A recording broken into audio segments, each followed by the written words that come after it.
जय भीम साथियों।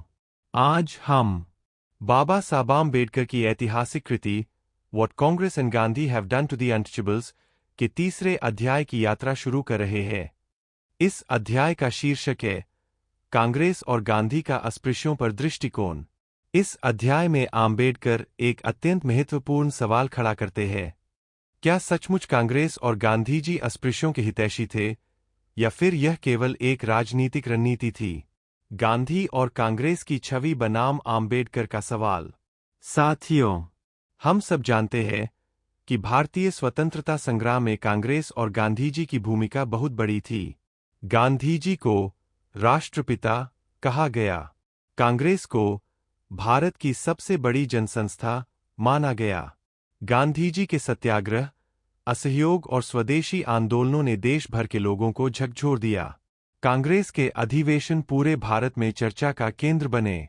लेकिन आम्बेडकर पूछते हैं, क्या इस महान आंदोलन में अस्पृश्यों के लिए कोई जगह थी? क्या कांग्रेस ने कभी अस्पृश्यों को स्वतंत्र राजनीतिक इकाई के रूप में माना? आम्बेडकर की दृष्टि, दोहरे मानदंड। डॉक्टर आम्बेडकर कहते हैं, जब बात अंग्रेजों से आजादी की आती है तो कांग्रेस कहती है हम सब भारतीय एक है। लेकिन जब बात हिंदू समाज की आती है तो वही कांग्रेस कहती है अस्पृश्य हिंदू धर्म का हिस्सा है, अलग से उन्हें अधिकार नहीं चाहिए।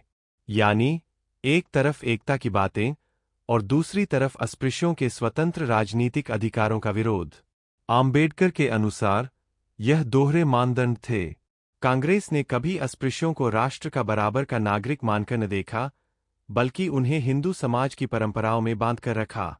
गांधी जी की लोकप्रियता और उसका असर। साथियों, यह समझना जरूरी है कि गांधी जी की लोकप्रियता इतनी विशाल थी कि जब वे बोलते थे तो करोड़ों लोग बिना सवाल किए मान लेते थे। गांधी जी कहते अस्पृश्यता पाप है तो समाज ताली बजाता। लेकिन जब वही गांधी जी कहते अस्पृश्य अलग निर्वाचक मंडल न ले, वे हिंदुओं के साथ रहें, तो वही लोग इसे भी सच मान लेते। यहीं आकर आम्बेडकर ने सवाल उठाया, क्या कोई भी लोकप्रिय नेता अस्पृश्यों के लिए सही फैसले लेने की गारंटी है, या हमें अपने नेतृत्व और अपनी राजनीतिक शक्ति खुद बनानी होगी? इस अध्याय का केंद्रीय प्रश्न। साथियों, यही से इस अध्याय का मुख्य प्रश्न निकलता है। कांग्रेस का दावा, हम अस्पृश्यों के भी प्रतिनिधि है। गांधी जी का दावा, मैं हरिजन का सच्चा मित्र हूं। आम्बेडकर का प्रतिवाद, प्रतिनिधि बनने का अधिकार केवल अस्पृश्यों को है, उनकी ओर से बोलने का नहीं। इस टकराव को समझना ही इस अध्याय का उद्देश्य है। साथियों, इस भूमिका के बाद अब हम बढ़ेंगे अध्याय के दूसरे हिस्से की ओर। भाग 2, कांग्रेस का दृष्टिकोण, जहां हम देखेंगे कि कांग्रेस ने वास्तव में अस्पृश्यों को अपने राजनीतिक कार्यक्रम में कैसे और किस तरह शामिल किया। भाग 2, कांग्रेस का दृष्टिकोण। साथियों, जब हम कांग्रेस के दृष्टिकोण की बात करते हैं तो सबसे पहले हमें यह देखना होगा कि कांग्रेस कब और कैसे अस्पृश्यों के प्रश्न से जुड़ी। कांग्रेस के शुरुआती घोषणापत्र और अस्पृश्य। 1885 में जब भारतीय राष्ट्रीय कांग्रेस की स्थापना हुई, तब उसका मुख्य उद्देश्य केवल ब्रिटिश शासन से राजनीतिक अधिकार प्राप्त करना था। उस समय कांग्रेस के नेताओं का ध्यान था अधिक नौकरियां, अधिक प्रतिनिधित्व, अधिक स्वतंत्रता। लेकिन उस दौर में अस्पृश्यों की स्थिति पर किसी कांग्रेस अधिवेशन में कोई गंभीर चर्चा नहीं हुई। यानी शुरुआत से ही कांग्रेस का दृष्टिकोण अस्पृश्यों के प्रश्न पर उपेक्षा और चुप्पी का था। सामाजिक सुधार और कांग्रेस का रवैया। कांग्रेस के कई नेता सामाजिक सुधार की बातें जरूर करते थे। दयानंद सरस्वती का आर्य समाज, महादेव गोविंद रानाडे का सामाजिक सुधार आंदोलन, गोपाल कृष्ण गोखले की उदारवादी सोच, इन सभी ने अस्पृश्यता को समस्या माना। लेकिन कांग्रेस संगठन ने इसे कभी अपने राजनीतिक एजेंडे का हिस्सा नहीं बनाया। आम्बेडकर कहते हैं, कांग्रेस ने अस्पृश्यों को सुधार का विषय तो माना, लेकिन राजनीतिक अधिकार का विषय कभी नहीं माना। स्वतंत्रता संग्राम में अस्पृश्यों की भूमिका। जब असहयोग आंदोलन 1920 शुरू हुआ तो कांग्रेस ने पूरे देश को आवाज दी। किसान, मजदूर, विद्यार्थी, महिलाएं, सबको शामिल होने का आह्वान किया गया, लेकिन अस्पृश्यों को शामिल करने का आह्वान नहीं था। हाँ, कुछ जगहों पर गांधीजी ने कहा कि अस्पृश्य भी आंदोलन में शामिल हों, लेकिन यह कभी कांग्रेस का सामूहिक एजेंडा नहीं बना। आम्बेडकर का सवाल था, जब कांग्रेस आज़ादी की बात करती है, तो क्या वह अस्पृश्यों के लिए भी आज़ादी की बात करती है, या केवल ऊंची जातियों के लिए? कांग्रेस की समितियां और उनके परिणाम। 1930 के दशक में जब अस्पृश्य प्रश्न बड़ा मुद्दा बनने लगा, तब कांग्रेस ने कुछ समितियां बनाई। हरिजन सुधार समितियां बनी। अस्पृश्यों के लिए स्कूल और कुएं खोलने की घोषणाएं की गईं।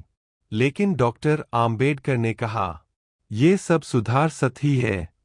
जब तक अस्पृश्यों को स्वतंत्र राजनीतिक अधिकार नहीं मिलते, तब तक ये दान और परोपकार ही रहेंगे, अधिकार नहीं। कांग्रेस की नीतियों का सार यही था कि वह अस्पृश्यों को हिंदू समाज का हिस्सा मानकर सुधार करना चाहती थी, लेकिन उन्हें अलग पहचान या स्वतंत्र नेतृत्व देने को तैयार नहीं थी। कांग्रेस का छिपा हुआ डर। आम्बेडकर ने इस पर गहरा विश्लेषण किया। वे कहते हैं, कांग्रेस और ऊंची जातियों को डर था कि अगर अस्पृश्यों को स्वतंत्र राजनीतिक अधिकार मिले, तो वे हिंदू समाज से अलग हो जाएंगे। इसीलिए कांग्रेस ने हमेशा यह प्रचार किया कि अस्पृश्य हिंदू है, वे अलग से प्रतिनिधित्व नहीं ले सकते। यानी कांग्रेस का दृष्टिकोण स्पष्ट था। अस्पृश्यों को सुधारा जा सकता है, दया दी जा सकती है, लेकिन शक्ति और स्वतंत्रता नहीं दी जा सकती। साथियों, यह था कांग्रेस का दृष्टिकोण। अब हम अगले भाग में देखेंगे गांधीजी का दृष्टिकोण, कि गांधीजी ने अस्पृश्यों को कैसे देखा, हरिजन आंदोलन कैसे शुरू किया, और क्यों आम्बेडकर ने उनके दृष्टिकोण को पर्याप्त नहीं माना। भाग 3, गांधीजी का दृष्टिकोण। साथियों, कांग्रेस के दृष्टिकोण को समझने के बाद अब हम गांधीजी पर आते हैं। गांधीजी एक ऐसे नेता थे जिनकी लोकप्रियता असाधारण थी। वे केवल एक राजनीतिक नेता ही नहीं, बल्कि नैतिक और आध्यात्मिक मार्गदर्शक के रूप में भी देखे जाते थे। लेकिन जब हम अस्पृश्यों की दृष्टि से गांधीजी को देखते हैं, तो तस्वीर थोड़ी जटिल हो जाती है। गांधीजी का व्यक्तिगत अनुभव। गांधीजी का पहला सामना अस्पृश्यता से दक्षिण अफ्रीका में नहीं, बल्कि भारत लौटने के बाद हुआ। उन्होंने देखा कि अस्पृश्य मंदिरों में नहीं जा सकते, उनके बच्चों को स्कूल में जगह नहीं मिलती, उन्हें गांवों के किनारे रहना पड़ता है। गांधीजी को यह सब बहुत विचलित करने वाला लगा। उन्होंने इसे हिंदू धर्म पर एक गहरा कलंक कहा। गांधी ने अस्पृश्यता को पाप कहा और इसके खिलाफ आंदोलन छेड़ने की घोषणा की। हरिजन आंदोलन की शुरुआत। 1932 के पूना पैक्ट के बाद गांधीजी ने अस्पृश्यों के प्रश्न को और गहराई से उठाना शुरू किया।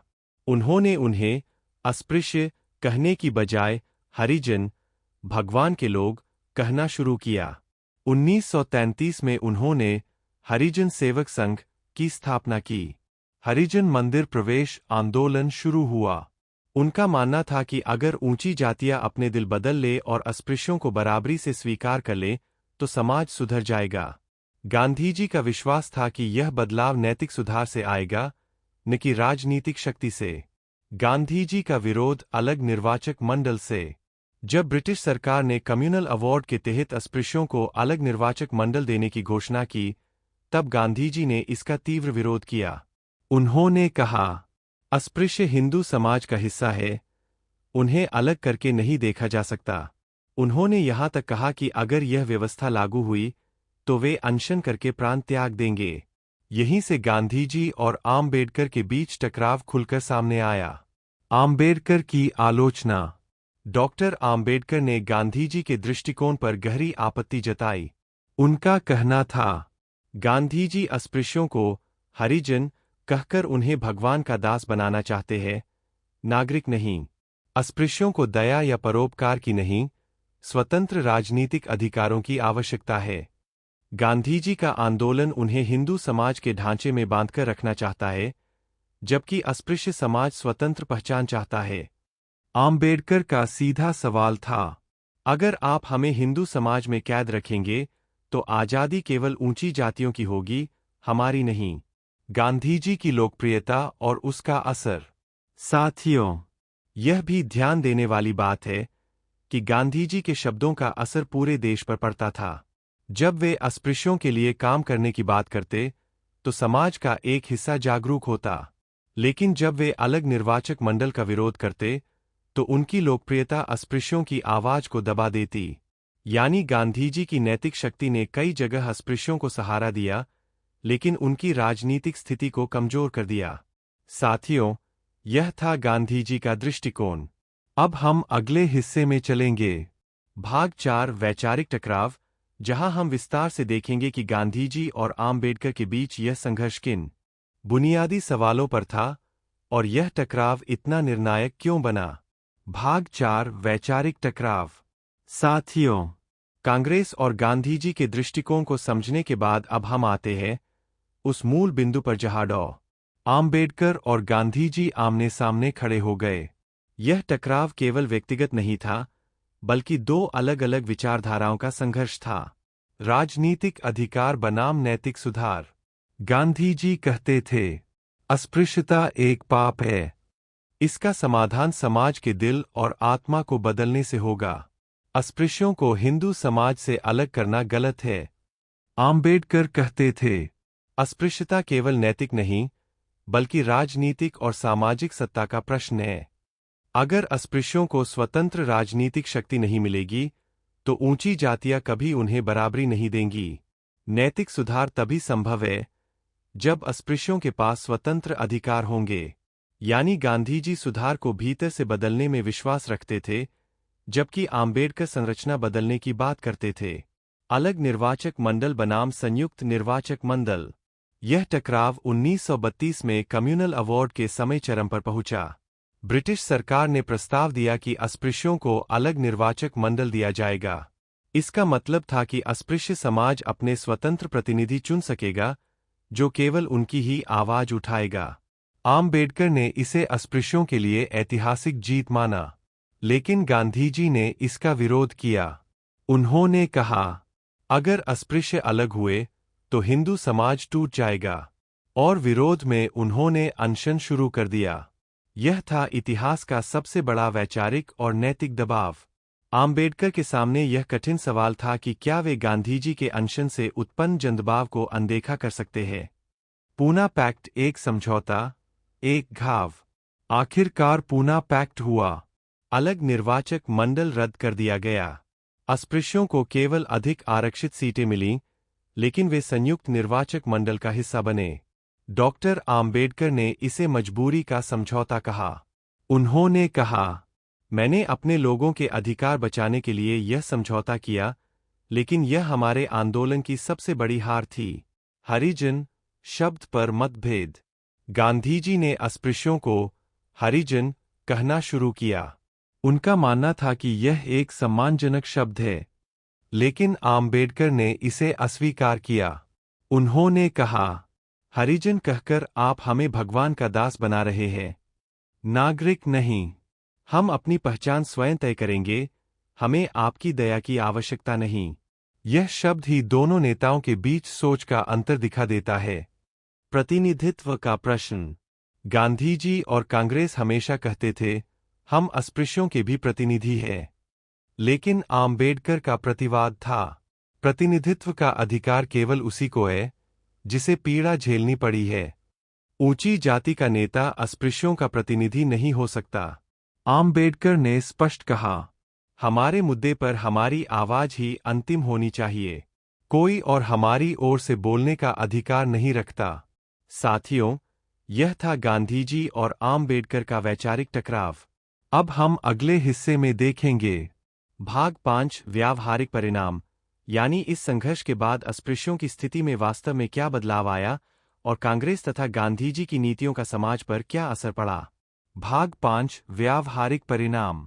साथियों, अब तक हमने देखा कि कांग्रेस का दृष्टिकोण कैसा था और गांधी जी का दृष्टिकोण क्या था। लेकिन सवाल यह उठता है कि इन दोनों के प्रयासों से अस्पृश्यों के जीवन में वास्तविक बदलाव कितना आया। क्या उनकी स्थिति बदली या सब कुछ वैसा ही रहा। कांग्रेस अधिवेशनों में अस्पृश्य। कांग्रेस अपने अधिवेशनों में समय समय पर अस्पृश्य समाज के कुछ लोगों को बुलाती थी। मंच पर कुछ प्रतिनिधियों को बैठा दिया जाता, अस्पृश्य नेता से प्रतीकात्मक भाषण करवा दिया जाता और अखबारों में प्रचार होता कि कांग्रेस अस्पृश्यों के साथ है। लेकिन हकीकत यह थी कि कांग्रेस की नीतियां अस्पृश्यों के सवाल पर ऊपरी दिखावे तक सीमित रहीं। ना तो कोई ठोस भूमि सुधार हुआ, ना शिक्षा की व्यवस्था हुई, ना ही सामाजिक बराबरी पर कोई कड़ा कानून बना। गांधी जी के आंदोलन में अस्पृश्य, जब गांधी जी सत्याग्रह या असहयोग आंदोलन करते तो अस्पृश्यों को भी उसमें भाग लेने का आह्वान किया जाता। वे जेल जाते, लाठियां खाते, आंदोलन में शामिल होते। लेकिन जब आंदोलन खत्म होता तो अस्पृश्य समाज को कोई विशेष लाभ नहीं मिलता। यानी राजनीतिक संघर्ष में वे बलिदानी तो बने, पर लाभार्थी नहीं। हरिजन सेवक संघ की सीमाएं। गांधी जी ने हरिजन सेवक संघ बनाया ताकि अस्पृश्यों की स्थिति सुधारी जा सके। कुओं, मंदिरों और सड़कों पर उनके लिए प्रवेश की मुहिम चली। कुछ जगहों पर अस्पृश्यों को पानी भरने की अनुमति मिली, लेकिन यह सब ऊंची जातियों की इजाजत पर निर्भर था। डॉक्टर आम्बेडकर ने कहा, जिस अधिकार के लिए हमें भीख मांगनी पड़े, वह अधिकार नहीं, गुलामी है। अस्पृश्यों में जागरण। गांधी जी और कांग्रेस के इस रवैये का एक दूसरा परिणाम भी हुआ। अस्पृश्यों में असंतोष और जागरण तेज हुआ। वे समझने लगे कि कांग्रेस केवल ऊंची जातियों की पार्टी है। उन्हें एहसास हुआ कि गांधी जी नैतिक सुधार की बात करते हैं, लेकिन राजनीतिक स्वतंत्रता से रोकते हैं। इसी असंतोष से आम्बेडकर का नेतृत्व और भी मजबूत हुआ। लोगों ने कहना शुरू किया, हमारे लिए हमारी लड़ाई केवल डॉ. आम्बेडकर ही लड़ सकते हैं। कांग्रेस पर अविश्वास। धीरे धीरे अस्पृश्य समाज ने कांग्रेस पर अविश्वास जताना शुरू कर दिया। वे जानते थे कि कांग्रेस की प्राथमिकता ब्रिटिश सत्ता से स्वतंत्रता है, सामाजिक स्वतंत्रता नहीं। और जब तक सामाजिक स्वतंत्रता नहीं मिलेगी, तब तक राजनीतिक स्वतंत्रता उनके लिए बेकार है। आम्बेडकर ने चेताया, अगर कांग्रेस ही आपकी प्रतिनिधि रही, तो आप कभी अपने मालिक नहीं बन पाएंगे। आप केवल उनके गुलाम बने रहेंगे। साथियों, यह थे व्यावहारिक परिणाम। कांग्रेस और गांधी जी के प्रयासों से अस्पृश्यों की जिंदगी में कोई मूलभूत परिवर्तन नहीं हुआ। हाँ, कुछ सुधार दिखावे के तौर पर हुए, लेकिन असली बराबरी अब भी दूर थी। अब हम चलते हैं भाग 6 आम्बेडकर का निष्कर्ष की ओर, जहां डॉ. आम्बेडकर बताते हैं कि इस पूरे संघर्ष से अस्पृश्यों को क्या सीख लेनी चाहिए और उनका असली रास्ता क्या है। भाग 6 आम्बेडकर का निष्कर्ष। डॉक्टर भीमराव आम्बेडकर ने इस पूरे अध्याय में कांग्रेस और गांधी जी के दृष्टिकोण का गहन विश्लेषण किया और अंत में कुछ ठोस निष्कर्ष रखे। 1. कांग्रेस की राजनीति सवर्ण राजनीति। आम्बेडकर ने साफ कहा, कांग्रेस मूल रूप से ऊंची जातियों की संस्था है। यह दलितों के लिए नहीं, बल्कि सवर्णों के हितों के लिए बनी है। कांग्रेस भले ही अस्पृश्यों को अपने आंदोलन में शामिल करती थी, लेकिन उनके अधिकारों पर कभी जोर नहीं दिया, उनके लिए अलग नेतृत्व स्वीकार नहीं किया और हमेशा उन्हें हिंदू धर्म के भीतर ही रहने का संदेश दिया। 2. गांधी का दृष्टिकोण आधा अधूरा सुधार। गांधी जी अस्पृश्यता के विरोधी थे, यह सच है, लेकिन उनका विरोध धर्म सुधार तक सीमित था। वे चाहते थे कि अस्पृश्य मंदिरों में प्रवेश करें, सवर्ण उन्हें हरिजन कहें और उन्हें ऊपरी तौर पर बराबरी मिले। लेकिन वे राजनीतिक अधिकार देने से हमेशा पीछे हटते रहे। उनका मानना था कि दलितों को कांग्रेस और सवर्ण नेतृत्व के अधीन रहना चाहिए। आम्बेडकर ने कहा, गांधी जी की दृष्टि अस्पृश्यों की वास्तविक स्वतंत्रता तक नहीं पहुंचती। 3. अस्पृश्यों की वास्तविक आवश्यकता। आम्बेडकर ने बार बार कहा कि अस्पृश्यों को चाहिए शिक्षा ताकि वे ज्ञान और अधिकार के लिए खड़े हो सकें, राजनीतिक प्रतिनिधित्व ताकि उनकी आवाज संसद और विधानसभाओं में उठ सके, सामाजिक बराबरी ताकि वे इंसान की तरह जी सकें, न कि दान पर। और यह सब कांग्रेस या गांधी जी के भरोसे नहीं, बल्कि अपने स्वतंत्र आंदोलन से ही हासिल किया जा सकता है। अस्पृश्यता केवल नैतिक नहीं, राजनीतिक प्रश्न। गांधी जी अस्पृश्यता को केवल नैतिक समस्या मानते थे, लेकिन आम्बेडकर ने कहा, अस्पृश्यता सिर्फ नैतिक प्रश्न नहीं है, यह राजनीतिक प्रश्न है। जब तक हमें स्वतंत्र राजनीतिक शक्ति नहीं मिलेगी, तब तक नैतिक सुधार का कोई मतलब नहीं। दलितों के लिए शिक्षा संघर्ष संगठन। आम्बेडकर का निष्कर्ष स्पष्ट था। दलितों को कांग्रेस या गांधी जी से न्याय की आशा नहीं करनी चाहिए, बल्कि उन्हें शिक्षित होना होगा, संघर्ष करना होगा और संगठित होकर अपनी ताकत बनानी होगी। यही 3 मंत्र उनके भविष्य की लड़ाई का रास्ता है। असली आजादी। आम्बेडकर ने कहा, भारत की राजनीतिक स्वतंत्रता तभी अर्थपूर्ण होगी जब अस्पृश्यों और दलितों को सामाजिक और राजनीतिक बराबरी मिलेगी। अगर यह नहीं मिला, तो स्वराज्य केवल सवर्णों का राज होगा। साथियों, इस अध्याय से हमें यह सीख मिलती है कि कांग्रेस और गांधी जी के प्रयासों पर भरोसा करके दलित समाज कभी मुक्त नहीं हो सकता। हमारी मुक्ति का रास्ता केवल आम्बेडकर के नेतृत्व से और स्वयं की ताकत से ही निकलेगा। इसलिए हमें डॉक्टर बाबा साहब अम्बेडकर का दिया हुआ मंत्र हमेशा याद रखना चाहिए। शिक्षित बनो, संगठित रहो, संघर्ष करो।